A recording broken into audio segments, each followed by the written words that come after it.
네, 자동차 결함에 대한 무상수리 시정 조치를 리콜이라고 하죠. 자, 그런데 올해 수입차 리콜이 역대 최대를 기록할 것으로 전망됩니다. 화면 보면서 자세한 내용 알아보도록 하겠습니다. 지난 5년간 수입차 리콜 현황입니다. 2011년 4만 5천 대에 그쳤던 리콜이 지난해 13만 6천여 대로 급증했습니다.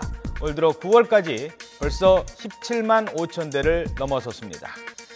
이렇게 가면 연말까지 수입차 리콜이 20만 대를 돌파할 것으로 보이는데요. 지난해 국내에서 팔린 수입차가 모두 20만 대가 채 안 되는 점을 고려하면 심각한 수준이라고 할 수 있습니다. 자, 그렇다면 왜 수입차 리콜이 급증하고 있는 걸까요? 전문가들은 먼저 자동차 제조가 글로벌화되고 있다는 점을 꼽았습니다. 세계 곳곳에서 부품을 조달하기 때문에 똑같은 균질한 품질 관리가 힘들다는 분석입니다.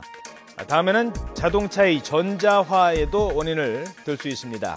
전자부품이 많습니다. 요즘 자동차는 소프트웨어가 자동차에서 차지하는 비중이 높아지면서 문제가 발생해도 이 어디서 문제가 있는 건지 원인 찾기가 좀처럼 쉽지 않다는 얘기입니다. 또 소비자들의 의식 향상, 소셜 네트워킹, SNS의 보급도 이유를 들고 있습니다. SNS를 통해서 뭔가 이상이 있으면 누군가 글을 올리죠.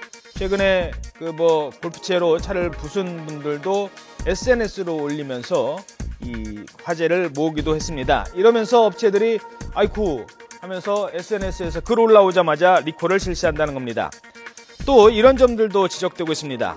리콜이 실시돼도 실제 수리까지 이어지는 시정률이 수입차가 국산차보다 훨씬 낮다고 합니다.